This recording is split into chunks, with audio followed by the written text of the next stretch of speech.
युवराज सुहानी की दोनों बाहां पकड़कर उसे अपने करीब ले आता है। लेकिन मुझे है। क्यों? आपको मेरे जीने या मरने से क्या फर्क पड़ता है? युवराज एक झटके में सुहानी का हाथ छोड़ देता है और वहां से जाने लगता है, लेकिन सुहानी उसके सामने जाकर उसे रोक लेती है। आप ऐसे नहीं जा सकते, आपको मेरे सवालों का जवाब देना होगा। ऐसी क्या बात है जो हर वक्त आपको परेशान करती है? क्यों आप खुद को पूरी दुनिया से अलग रखते हैं? ऐसी क्या वजह है कि हिमाचल के सबसे पावरफुल इंसान की आंखों में हर वक्त मुझे डर दिखाई देता है? सुहानी की बात सुनकर युवराज का गुस्सा और भी बढ़ जाता है। वो सुहानी की बाह पर अपनी पकड़ और मजबूत करके उसकी आंखों में देखने लगता है। क्योंकि इतने दिनों से जिस श्रापित इंसान को तुम ढूंढ रही हो वो मैं ही हूँ। युवराज के कन्फेशन से वहां बिल्कुल खामोशी छा गई थी। सुहानी युवराज की गिरफ्त में उसके बेहद करीब थी और वो दोनों एक दूसरे की आंखों में देख रहे थे। युवराज सुहानी की आंखों में झांकते हुए ये जानने की कोशिश कर रहा था कि सच जानने के बाद उसके मन में क्या चल रहा है, लेकिन आज सुहानी की आंखें बिल्कुल शांत थीं।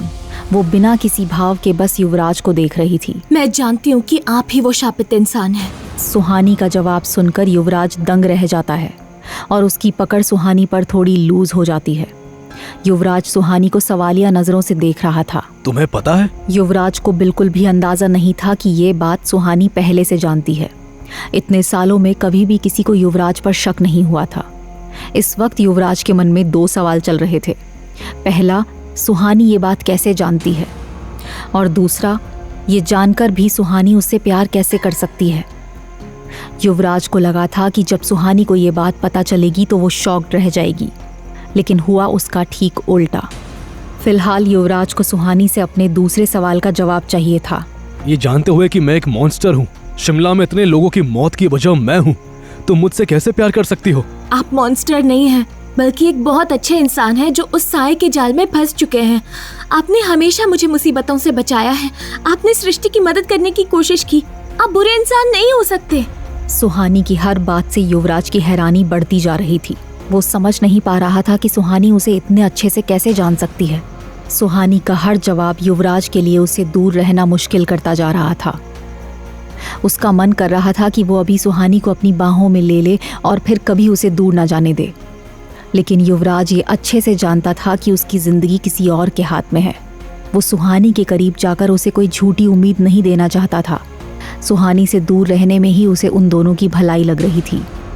सुहानी के मन में अभी भी कई सवाल थे, जिसका जवाब वो युवराज से जानना चाहती थी। युवराज सर, मैं जानना चाहती हूँ कि ये सब कब शुरू हुआ? युवराज सुहानी के इस सवाल का जवाब नहीं देना चाहता था, लेकिन वो जानता था कि जब तक सुहानी को अपने सारे सवालों के जवाब नहीं मिल जाते वो चैन से नहीं बैठेगी, और शायद अपने सवालों के जवाब पाने के लिए वो फिर से अपनी जान खतरे में डाल देगी। इसीलिए युवराज सुहानी को सब कुछ बताने का डिसीजन लेता है। ये सब जब शुरू हुआ था तब मैं सिर्फ 10 साल का था। पहले हमारे पास ये पैसा, प्रॉपर्टी कुछ भी नहीं था। मुझे बस इतना याद है कि एक रात डैड मुझे उस विशिंग वेल के पास लेकर गए थे। उस रात शायद वहाँ कोई पूजा थी। जब हम दोनों विशिंग वेल के पास पहुंचे तो वहाँ एक अजीब सी दिखने वाली औरत हवन कुंड के सामने बैठी थी। वो मंत्र पढ़ते हुए उस हवन कुंड में आहुति दे रही थी। डैड मुझे लेकर उस हवन कुंड की दूसरी तरफ बैठ गए। जब उस औरत की पूजा पूरी हो गई तो वो मेरे पास आई। उसने उस हवन कुंड की आग से एक कटार को गर्म किया और उस कटार से मेरी कलाई पर यह निशान बना दिया। उसके ऐसा करते ही वो साया उस विशिंग वेल से बाहर आ गया। उस औरत ने मेरा इस्तेमाल करके उस साए को आज़ाद कर दिया और मुझे हमेशा के लिए उसके साथ छोड़ दिया। इसके बाद हर रात वो साया मुझे दिखने लगा और शहर में मौतें शुरू हो गई। कुछ दिनों बाद मेरी मॉम की मेंटल कंडीशन खराब होने लगी और डैड का बिजनेस चलने लगा। डैड ने काफी कम समय में बहुत कुछ अचीव कर लिया। युवराज की सारी बातें सुनकर सुहानी शॉक्ड रह गई थी। तो क्या आपके डैड ने पैसे और प्रॉपर्टी के लिए आपको उस साए को सौंप दिया? मुझे नहीं लगता डैड ने ऐसा किया होगा। वो दुनिया में सबसे ज्यादा प्यार मुझसे ही करते थे। वो मेरे साथ ऐसा कभी नहीं कर सकते। वजह क्या थी ये मैं भी नहीं जानता, लेकिन मैंने उनसे ऐसा करने की वजह पूछी तो उन्होंने मुझे कभी कुछ नहीं बताया। उस दिन शायद ऐसा कुछ हुआ था जो मैं नहीं समझ पाया। तब मैं बहुत छोटा था। सुहानी को युवराज की बात सुनकर उसके लिए बहुत बुरा लग रहा था। क्या आपको डर नहीं लगता? लगता था। तब मैं सिर्फ 10 साल का था। शुरू के कुछ सालों में वो साया हर वक्त मेरे साथ सोता था, लेकिन वक्त के साथ ये डर भी खत्म हो गया। मैंने परेशान होकर कई बार अपनी जान लेने की कोशिश की, लेकिन उसने मुझे मरने भी नहीं दिया। मेरी मॉम अभी भी शिमला में उसी के साए में है। मैं चाहकर भी उससे भाग नहीं सकता। सुहानी इस वक्त युवराज की तकलीफ को महसूस कर पा रही थी। वो समझ रही थी कि युवराज ने बचपन से क्या कुछ नहीं सहा होगा। उसे युवराज से हमदर्दी हो रही थी। हम मिलकर आपको उस साए से आजाद कर लेंगे। ये सुनकर युवराज, जो अब तक शांत था, उसके चेहरे पर गुस्से के भाव आने लगते हैं। मैंने तुम्हें ये सब सिर्फ इसलिए बताया है कि तुम ये सब जानने के पागलपन में अपनी जान खतरे में ना डाल लो। मेरी बात अच्छे से समझ लो। मेरी जिंदगी उस साये की हो चुकी है। मुझसे दूर रहो, वरना वो साया तुम्हें भी मार देगा। लेकिन क्यों? वो आपको छोड़ क्यों नहीं देता? क्या मिलेगा उसको आपसे? और आप ही क्यों? युवराज सुहानी के इतने सारे सवालों का कोई जवाब नहीं देता। वो जानता था कि इससे ज्यादा सुहानी को कुछ बताने का मतलब उसकी जान को खतरे में डालना है, जो युवराज कभी नहीं चाहता था। युवराज आगे बिना कुछ कहे वहां से चला जाता है और सुहानी वहीं बैठी रह जाती है। रात को डिनर के बाद सुहानी बाबा के साथ बैठे हुए बातें कर रही थी। तभी युवराज बाबा के पास आता है। बाबा, रोड अब साफ हो चुका है। कल सुबह 8 बजे बस आ जाएगी। कल हमें निकलना होगा। ये सुनकर बाबा और सुहानी दोनों उदास हो जाते हैं। बेटा, 1-2 दिन और रुक जाओ। जब से तुम दोनों आए हो, हमें बहुत अच्छा लगने लगा है। हमारे बच्चे तो काम करने के लिए शहर चले गए हैं। वो कभी कभी ही यहाँ आते हैं। तुम दोनों के यहाँ रहने से हमें अपने बच्चों की कमी महसूस नहीं हो रही है। हाँ बेटा, 1-2 दिन और रुक जाते तो अच्छा होता। मेरी मॉम शिमला में है। उनकी तबीयत ठीक नहीं रहती।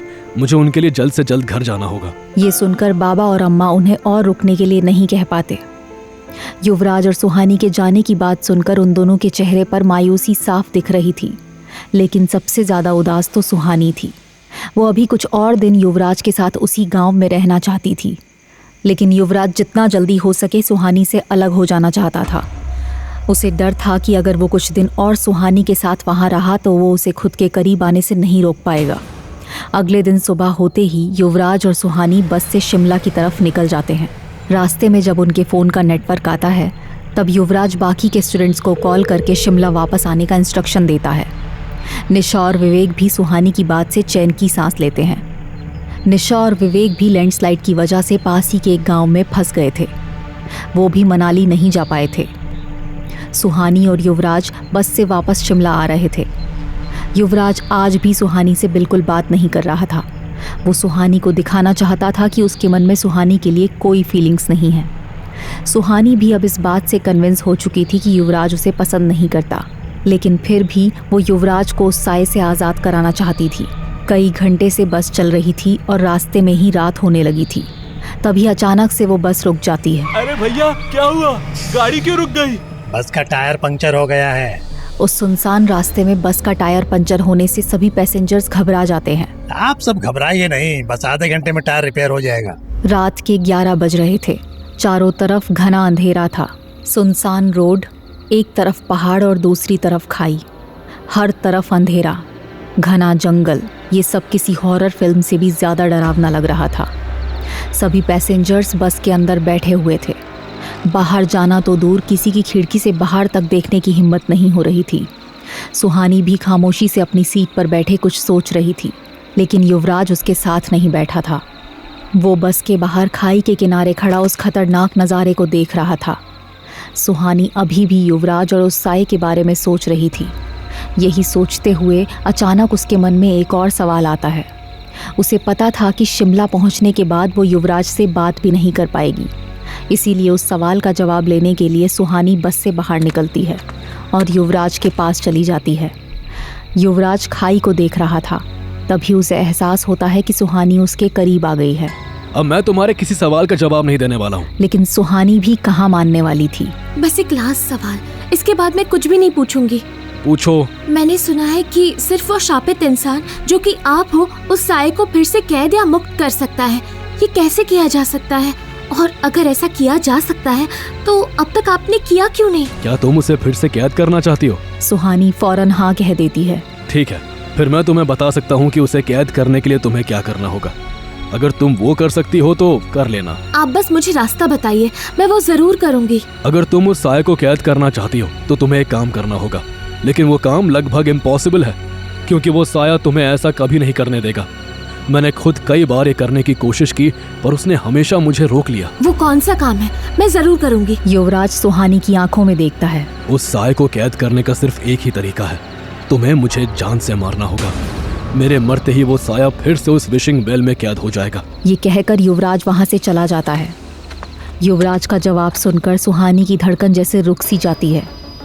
वो उसी जगह बिल्कुल फ्रीज हो गई थी और उसकी आंखों से आंसू बह रहे थे।